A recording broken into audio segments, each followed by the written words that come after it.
E hoje, gente, a gente inicia, Sibeli Monvalho de Casanova, hoje a gente inicia o livro Schopenhauer, Aforismos para a Sabedoria na Vida. Estão no mês 3 de 2022, para o compartilhamento, iniciando aqui.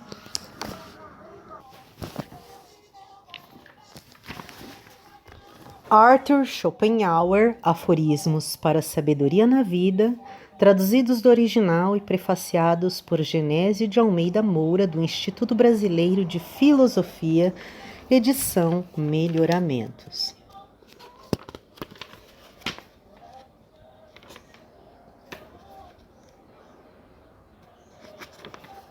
Inicia com uma citação: Le bonheur n'est pas chose assez.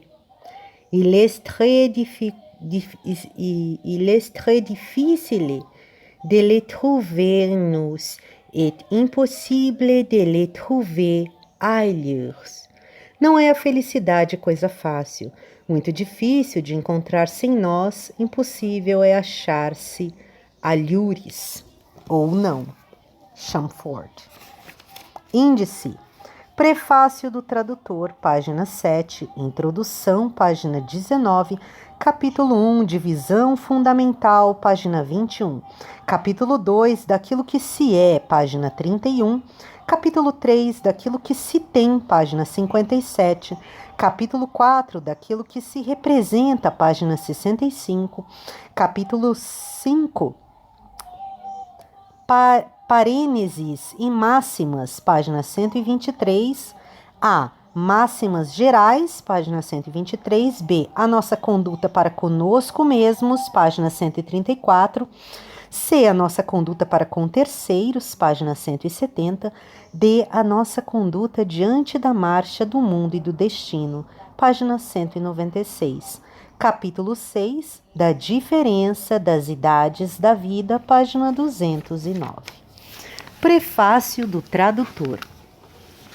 Há um século, em 1851, saíram à luz os 2 volumes de Pererga und Paralipomena, trabalhos menores e acrescentamentos, de Schopenhauer, que estavam fadados mais que qualquer outros a chamar a atenção para sua obra de pensador, quer fosse pela circunstância de ter afinal chegado a seu tempo, quer pela cristalina transparência com que soube apresentar pontos de vista originais ou repetir sob forma tão acessível o que andava perdido no emaranhado da literatura filosófica.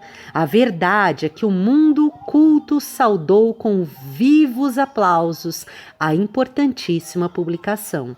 Não é fácil dizer qual dos ensaios de Pererga é o mais interessante, desde que divergem tantos uns dos outros na multiplicidade dos temas desenvolvidos. No todo ou em parte, alguns deles constituem ocasional e têm hoje apenas valor histórico, outros sobreviveram como realizações perenes da cultura humana. Tem uma nota aqui sobre o que ele coloca entre parênteses, falando da multiplicidade dos temas envolvidos. Vou ler a nota. Eis os seus títulos. Volume 1, esboço de uma história da doutrina do ideal e do real. 2. Fragmentos para a história da filosofia. 3. Sobre a filosofia das universidades. 4. Especulação transcendente sobre a aparente intencionalidade do destino humano. 5. Ensaios sobre a vidência e conexos. 6. Aforismos para a sabedoria na vida. Volume 2. 1. Sobre a filosofia e o seu método. 2. Sobre a lógica e a dialética. 3. Do intelecto em geral e dos pensamentos de qualquer modo com ele relacionados. 4. Algumas considerações sobre o contraste entre a coisa em si e a representação. 5. Algumas palavras sobre o panteísmo. 6. Sobre a filosofia e as ciências naturais. 7. Sobre a teoria das cores.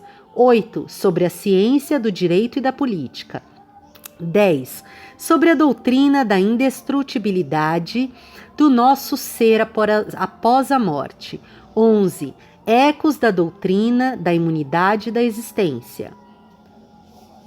Da inanidade da existência. 12. Ecos da doutrina sobre as dores do mundo. 13. Sobre o suicídio. 14. Ecos da doutrina da afirmação e da negação da vontade de viver. 15. Sobre a religião. 16. Algo sobre literatura sânscrita.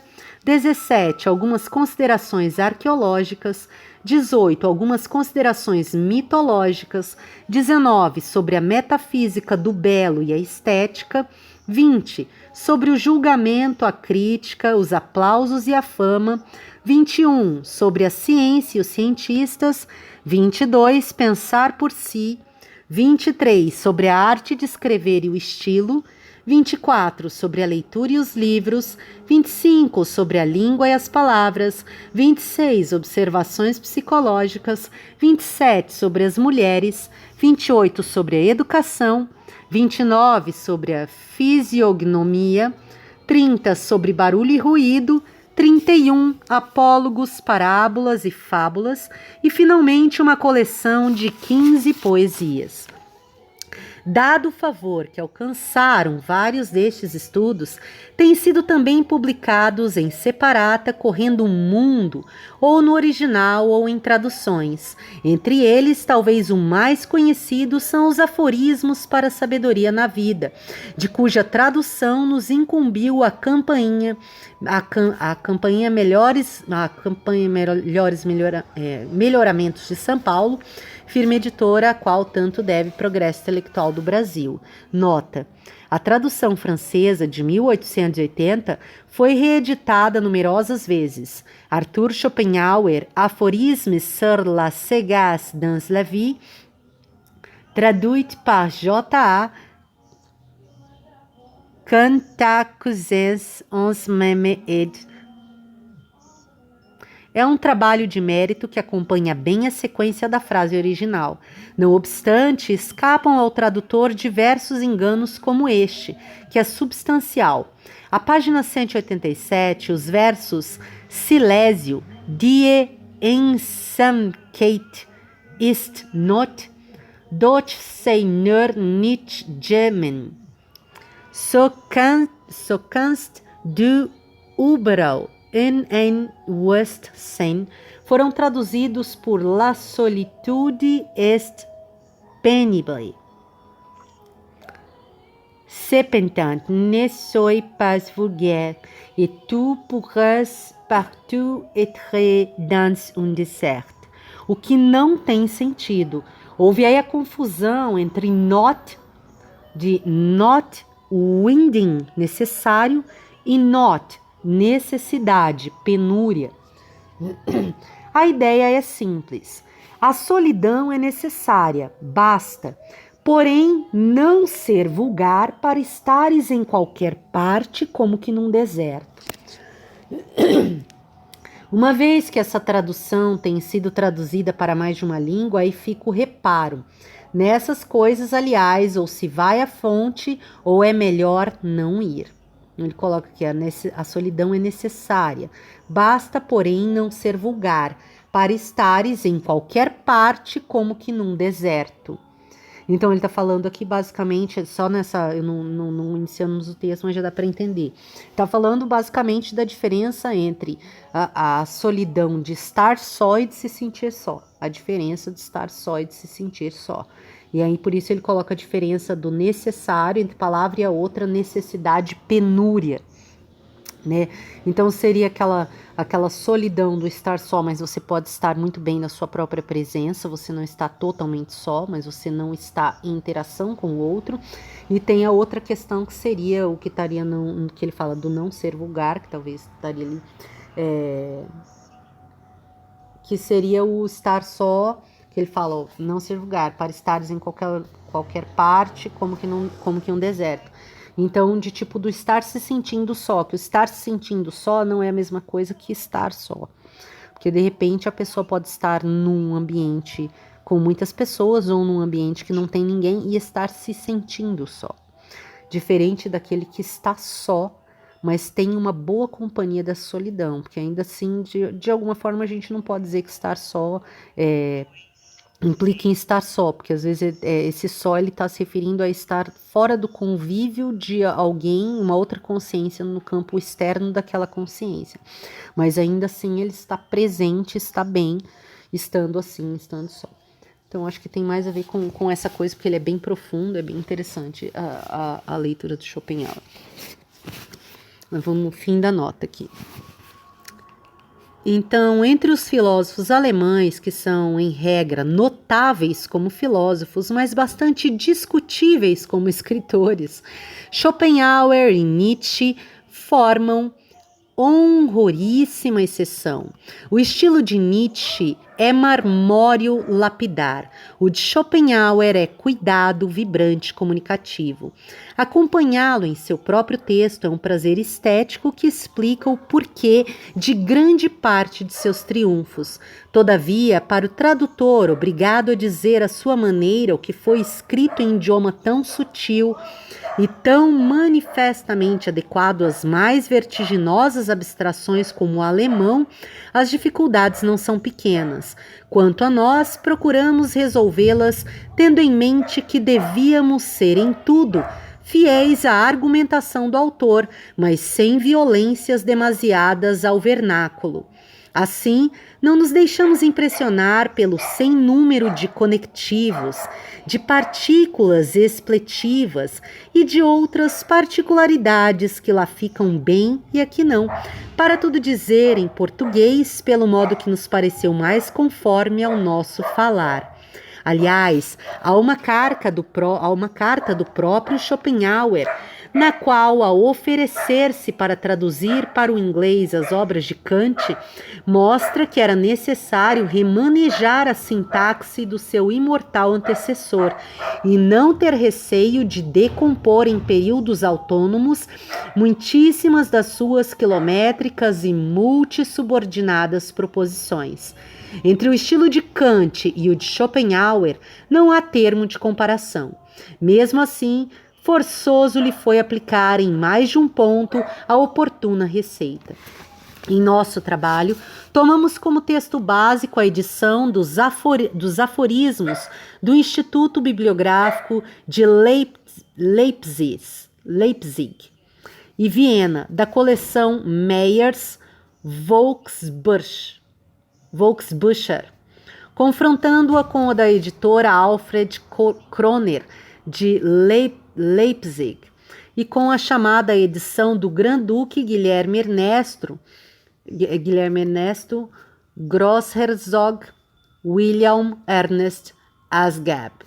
Das obras completas de Schopenhauer ordenadas e publicadas por Griesbach em 1905. Algumas das notas póstumas que esta última trouxe ao pé das páginas estão muito apropriadamente incorporadas ao texto na edição do Instituto. Uma grande vantagem desta é a de traduzir as citações do autor, o que muito facilita a compreensão do discurso. Embora, sob o protesto dos entendidos, o fato é que o amor às línguas clássicas vai esfriando dia a dia. Schopenhauer, que além do alemão falava e escrevia grego, latim, inglês, francês, espanhol e italiano, quando muito vertia para o latim as suas citações gregas. Mais além, não ia a concessão a não ser em muitos poucos casos. Como o texto que oferecemos se destina a um amplo círculo de ledores, ativemo-nos também aí ao modelo do Instituto, bem como em diversos pontos as versões que mandou fazer.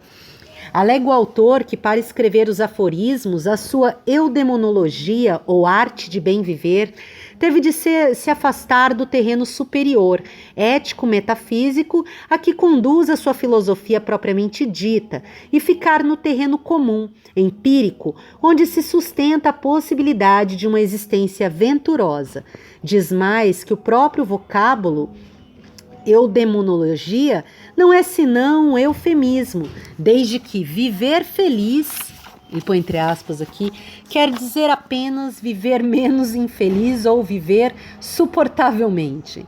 Com efeito, em seu sistema, tudo quanto é aprendido objetivamente é tão só e unicamente representação e não fenômeno, ao qual corresponda um nômeno como queira Kant. Entretanto, ao perguntar se existe algo mais que a representação, o sujeito se descobre a si mesmo como ponto de partida que é para a cognição universal. E quando se vê a um tempo como sujeito e como objeto, na dupla posição de contemplador e de contemplado, descobre em si algo de imediato, de não representado, isto é, a vontade como íntima propulsora do eu e da vida. Vontade essa que é objetivada pelo corpo. A vontade é, pois, o em si do corpo, ou seja, a própria coisa em si. Vontade, porém, não é apenas a humana, é todo o impulso interior pelo qual se operam as transformações nos três reinos da natureza. Tempo e espaço são conceitos através dos quais notamos a sucessão e diversidade dos fenômenos. As escalas de sua objetivação, que vão desde as forças da natureza até a suprema atividade consciente, incidem sobre as ideias já anunciadas por Platão. As ciências observam as representações determinadas pelo tempo e pelo espaço. As ideias, porém, são apreendidas pelos pensadores e artistas através da perenidade da criação genial. Considerada em si, a vontade não tem nenhum poder de cognição. Como mero impulso atemporal e aespacial, não tem origem nem fim. Se chega ao conhecimento do seu querer e do objeto deste, ela o faz por intermédio da representação que está a seu serviço. Assim é que chega a se reconhecer como vontade de viver. Todavia, também esta, como simples impulso cego e por ser uma vontade, persegue um alvo inatingível que se desloca sempre até o infinito. Eis porque é dolorosa. Daí a necessidade de negá-la através da negação da própria vida, que é somente trabalho e dor. Entretanto, para nos aproximarmos ao menos de tal escopo, devemos nos encaminhar por intermédio da contemplação Anschauung para o conhecimento Erkenntnis, que pertence ao domínio das ideias no sentido platônico e é indolor. Ora, desde que a presente eudemonologia não chega em verdade, a outra conclusão é de se dizer que se ajusta ao sistema central do pensador. Com outras palavras, embora pretendam ser um tratado da vida venturosa, os aforismos nos previnem de que essa vida não existe, na acepção comum, sendo melhor renunciar à tortura dos desejos e buscar o aprimoramento das forças morais em detrimento das energias propriamente volitivas. Não é aqui o lugar para o exame e valoração da doutrina schopenhaueriana, que resumimos, aliás, muito imperfeitamente. Apenas queremos dizer que, para compreendê-la, pelo menos em parte, é interessante o conhecimento deste livro, que é como que um autorretrato psicológico do autor, o homem eminente, a criatura genial, o indivíduo que veio ao mundo para grandes cometimentos. É ele próprio, em cópia feita ao espelho. Com que férrea perseverança procurou essa criatura voluntariosa vencer-se a si mesmo para viver a vida de superior intelectualidade que foi a sua. Muita gente apenas sabe que Schopenhauer foi um homem esquisito, pessimista ou inimigo das mulheres. Não sabe que também amou, renunciou à ideia de constituir um lar, tão só para se não divorciar de sua vocação filosófica e contemplativa. Não sabe que o seu pessimismo provinha das profundezas de uma alma nobre, idealista e sofredora, não se baseando em fantasias, mas em argumentos ponderosos, que, se não têm, pelo menos em tudo, a nossa adesão, merecem ao menos o nosso respeito. Leiam-se, pois, estes aforismos e neles se medite para o julgamento mais exato dessa complexa e interessantíssima personalidade. Não só para isso, também para sentir o que tem de morredouro, de vivo, de aplicável a todos os tempos e a todos os homens. Tal o prestígio do ilustre humanista, o qual, como crítico de costumes, podemos colocar sem vacilação ao lado de Erasmus, o irreverente e luminoso autor do Elogio da Loucura. Uma circunstância que não escapou ao próprio Schopenhauer, esse budista perdido no Ocidente, é a de tal ou qual analogia entre o seu pensamento e a concepção cristã, no tocante ao desprezo do mundo e a necessidade de elevação espiritual. O nolite confarmare huic saeculo, o não vos conformeis com este século, de São Paulo, Rom. 12 em Números Romanos, número 2, é um conselho repetido pelo pensador alemão, posto que prometa a experimentação da vontade divina através da renovação do entendimento. Sede reformamini in novitate sensus vestri, ut probetis quae sit voluntas Dei bona, et beneplacens et perfecta. E outro através da contemplação e beatitude do conhecimento. Em Frankfurt, morou o filósofo durante algum tempo em casa fronteira ao convento em que viveu e escreveu o mestre Eckhart, o grande místico quatrocentista. Isso era para ele motivo de satisfação. Quanto mencionava, dizia: esse aí em frente, como se ainda lá estivesse pensando, pregando, produzindo. Eram espíritos irmãos que se saudavam através dos séculos. Ao ver um dia o retrato do abade de Hanse, humilde e glorioso reformador da trapa, afastou-se dizendo tristemente: mas isso é uma questão de graça. O ahistoricismo schopenhaueriano, a sua indiferença pelos acontecimentos do dia, a sua não participação nas agitações da época, derivam em grande parte dos laivos de misticismo e de automortificação que estranhamente perpassam por toda a sua obra filosófica e humana. Arthur Schopenhauer, filho de Heinrich Flores Schopenhauer e de sua mulher Johanna Schopenhauer, nasceu na cidade livre de Danzig, a 22 de fevereiro de 1788. Mudando-se a família para Hamburgo em 1793, esteve por 2 anos no Havre, em Menino, onde aprendeu tão bem o francês que na volta teve de reaprender o alemão. Destinando-se à carreira comercial, viajou com os pais pela Holanda, Inglaterra, Bélgica, França, Suíça, Áustria e a própria Alemanha.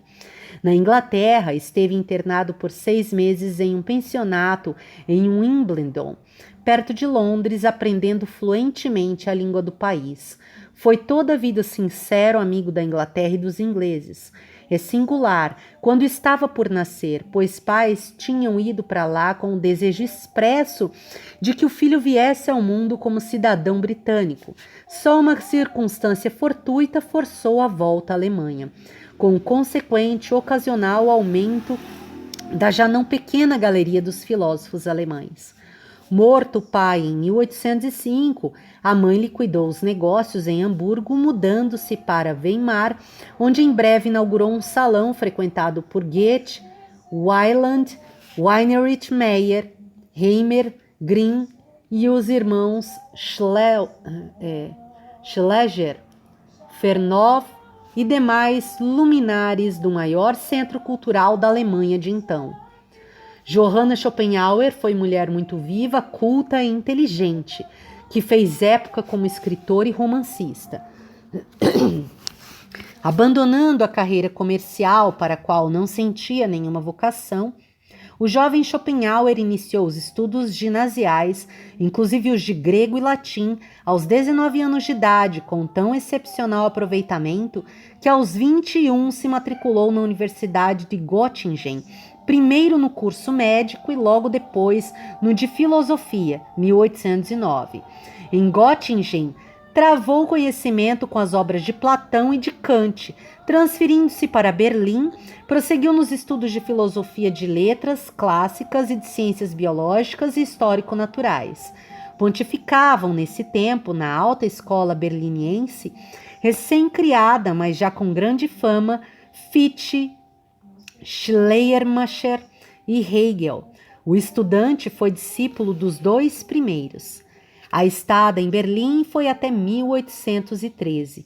No fim do curso, com a deflagração da Guerra da Libertação contra o jugo napoleônico, o graduando retirou-se para Rudolstadt, nas proximidades de Weimar, onde escreveu a monografia sobre a quádrupla raiz do princípio da razão suficiente, com a qual conquistou in absentia o grau de doutor pela Universidade de Jena. Estabelecendo-se em Weimar, entrou em íntimas relações com Goethe, que iniciou no estudo da teoria das cores e lhe causou profunda e permanente impressão.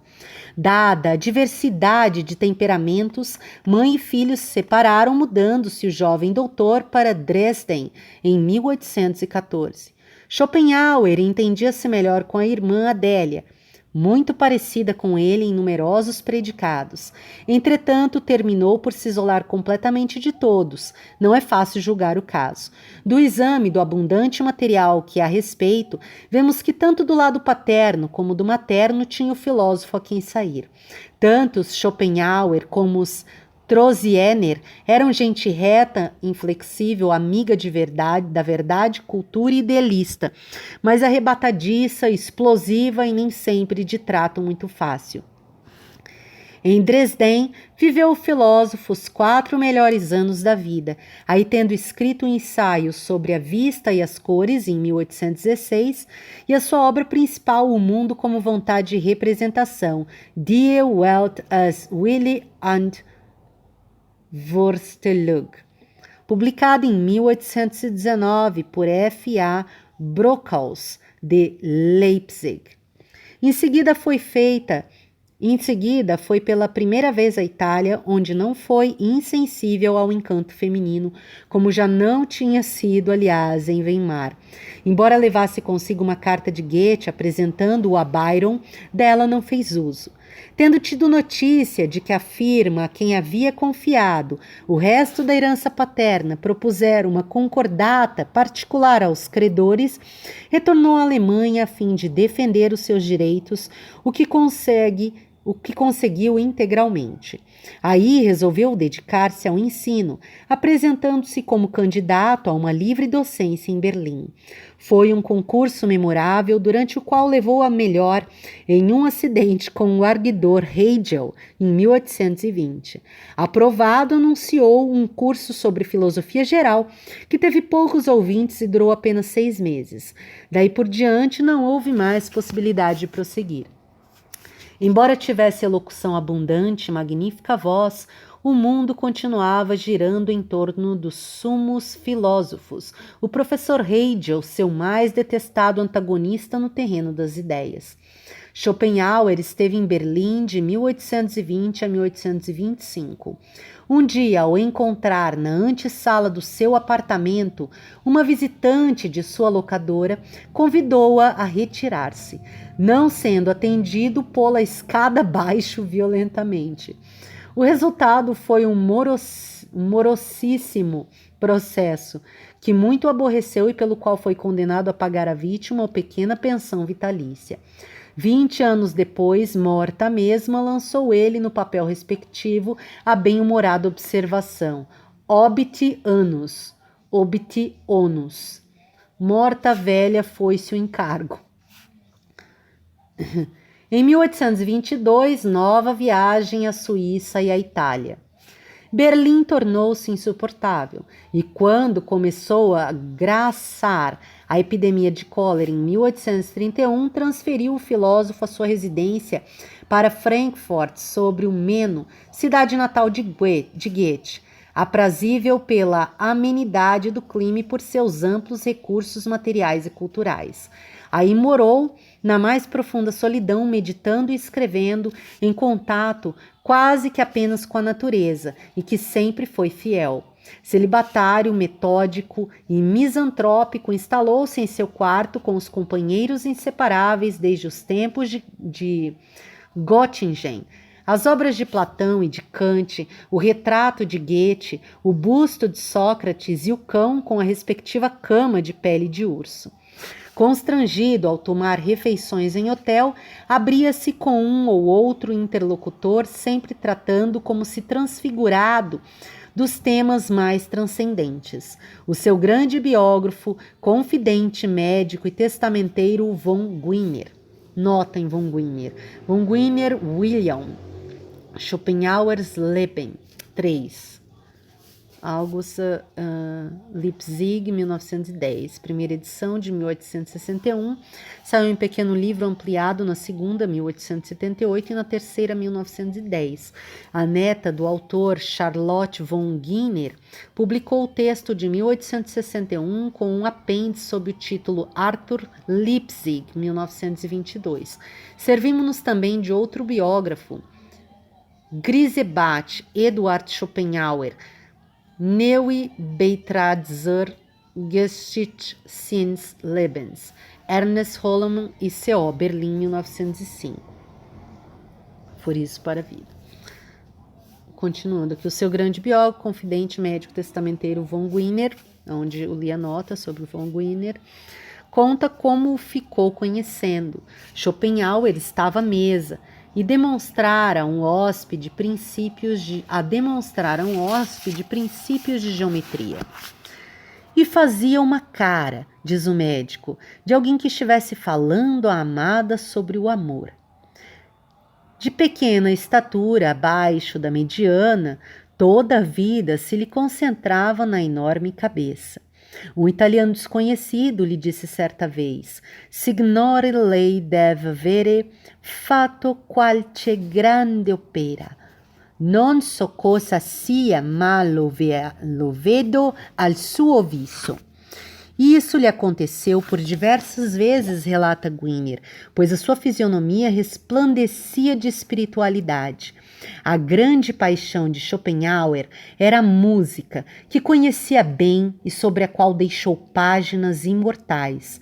Aos concertos de Beethoven, ouvia de olhos fechados do começo ao fim, retirando-se logo após para não perder a impressão recebida. Wagner tornou-se seu grande admirador. Já em 1830, tinha ele escrito em latim o capítulo sobre a teoria das cores do Tratado dos Scriptores Ophthalmologici Minores, de Justus Radius. Em 1836, saiu a dissertação sobre a vontade na natureza. Em 1839, a Real Sociedade de Ciências da Noruega conferiu-lhe um prêmio por seu trabalho sobre a liberdade da vontade humana. Quando lhe agradou a distinção, tanto lhe desagradou a atitude da Sociedade Dinamarquesa de Ciências, negando-se a laureá-lo pelo fundamento da moral entre aspas, aqui em 1840. É um texto. Ambos os escritos saíram à luz de 1841 sob a denominação de Os Dois Problemas Fundamentais da Ética. Em 1844, reeditou a sua obra principal, acrescida de um volume. Com a publicação de Parerga, livro que lhe custou 6 anos de intenso labor diário, caiu afinal a barreira de silêncio que o envolvia. Começaram a aparecer os primeiros amigos e discípulos. Frauentast, Lindner, Asher e outros. Até os professores de filosofia que o haviam sistematicamente ignorado reconheceram afinal que existia.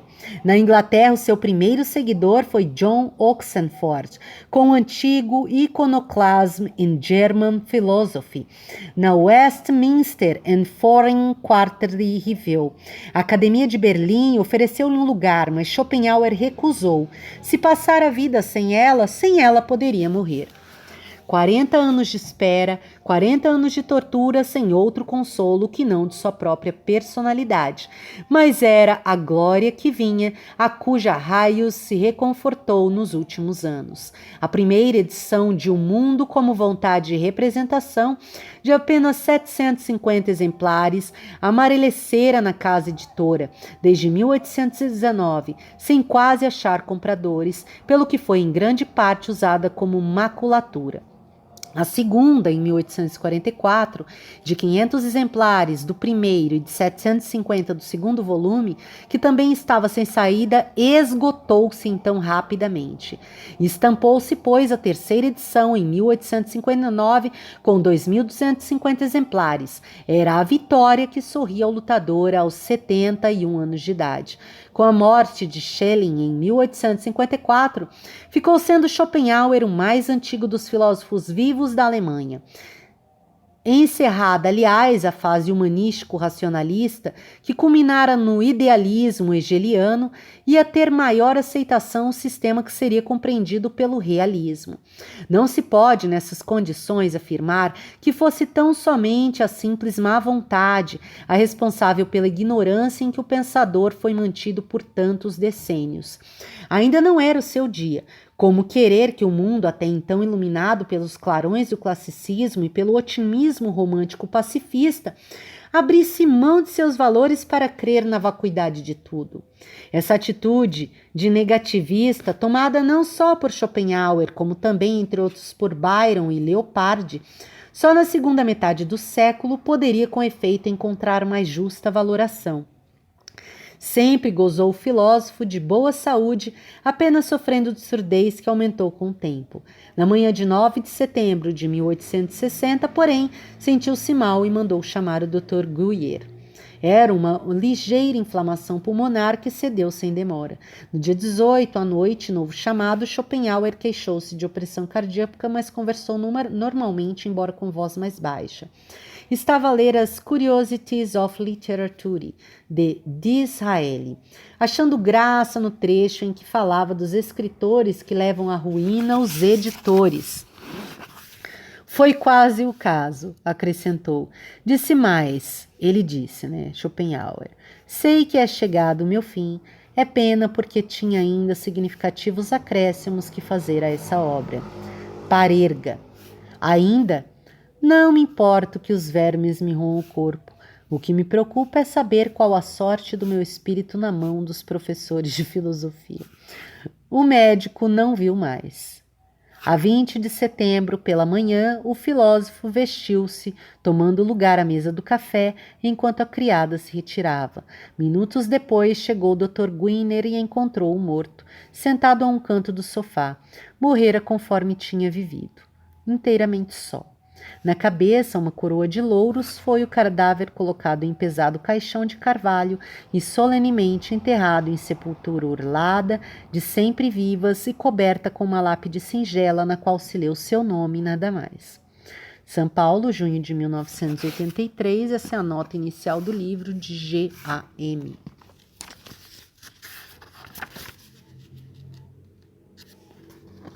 O prefácio do tradutor,